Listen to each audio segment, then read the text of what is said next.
बेंगलुरु में सबसे बड़ा आयोजन किया गया इंडिया गठबंधन के साथियों का। अच्छा, ये कांग्रेस की जो गारंटीज थी कर्नाटक में, वो मोदी की गारंटी कब बन गई, क्यों बन गई और कैसे सफल हो गई 3 राज्यों में?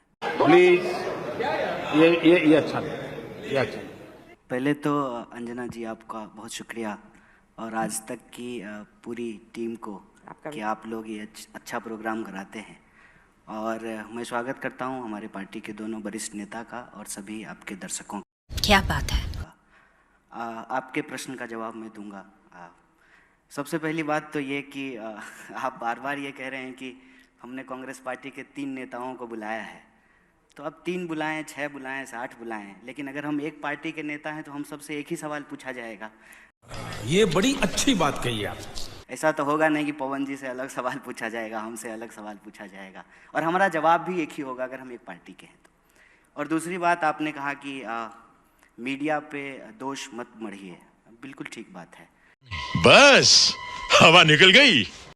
आज तक तो हम लोग यही पढ़े थे कि मीडिया लोकतंत्र का चौथा स्तंभ है और मीडिया अक्सर विपक्ष के साथ होता है। कोई सवाल जो है वो सत्ता से पूछता है। अच्छा बात नहीं है।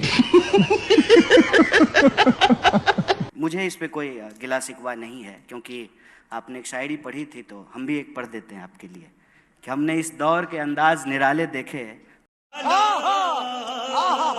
फैसला कत्ल का कातिल के हवाले देखे। तो कोई बात नहीं है, ये वक्त की बात है और बिल्कुल आप पे कोई दोषारोपण नहीं है, गिला शिकवा नहीं है। और आपने कहा कि कांग्रेस पार्टी हार गए, आप बीच में ये भी कहा आपने कि राहुल गांधी हार गए। अगर हम करें तो करें क्या, बोले तो बोले क्या?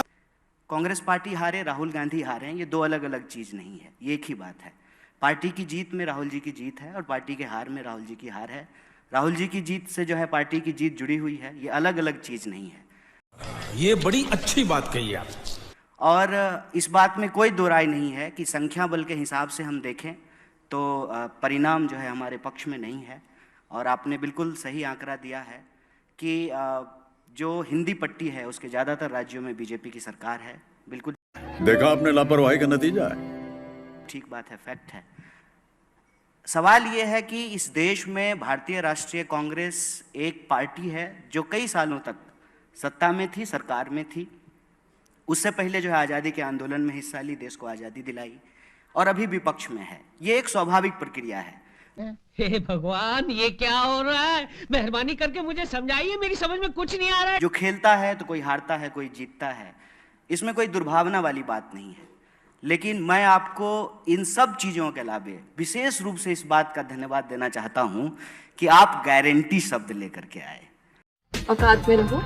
और जो प्रश्न आप हमारे दोनों वरिष्ठ नेताओं से पूछ रहे थे, और पवन जी को बोलने का हमसे ज़्यादा बिल्कुल हक है क्योंकि वो हमारे मीडिया चेयरपर्सन हैं, मीडिया डिपार्टमेंट को हेड करते हैं, तो स्वाभाविक रूप से उनको ज़्यादा बोलना चाहिए। अच्छा, लेकिन हम आए हैं यहाँ पे इनके साथ इसलिए कि हमारे पास आज इस देश को देने के लिए एक अल्टरनेटिव है।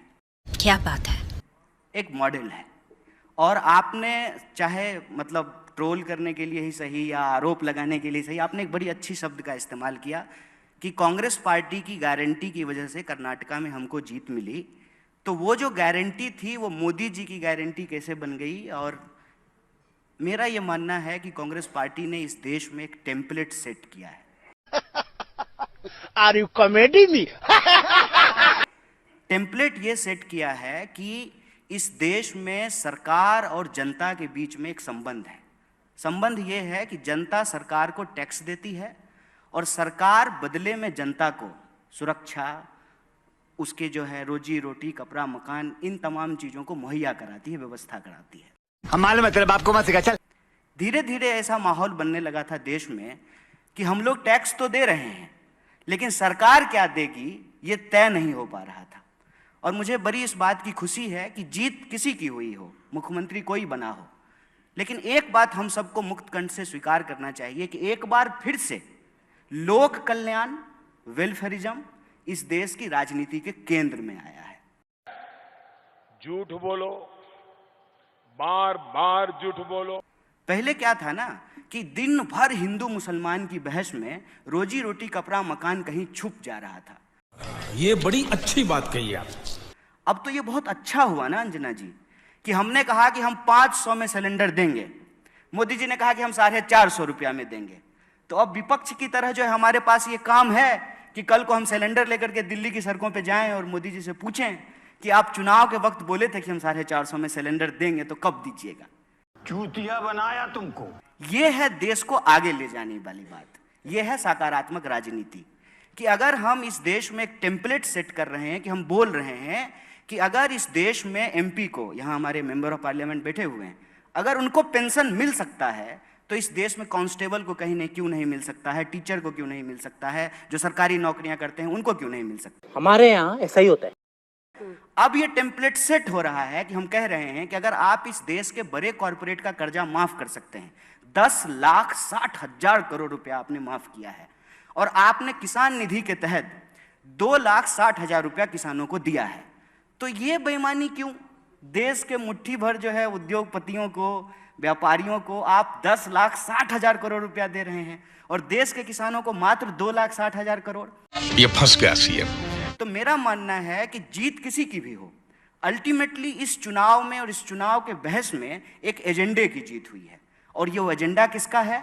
वो एजेंडा है सरकार के तौर पे आपकी जिम्मेवारी क्या है, जनता के तौर पे किसकी भागीदारी हो रही है और किसकी भागीदारी नहीं हो रही है। ये बड़ी अच्छी बात कही आप। इसी के साथ आज की मजदूरी यहीं खत्म करते हैं। अगर तुम्हें वीडियो पसंद आई तो लाइक मारो यार,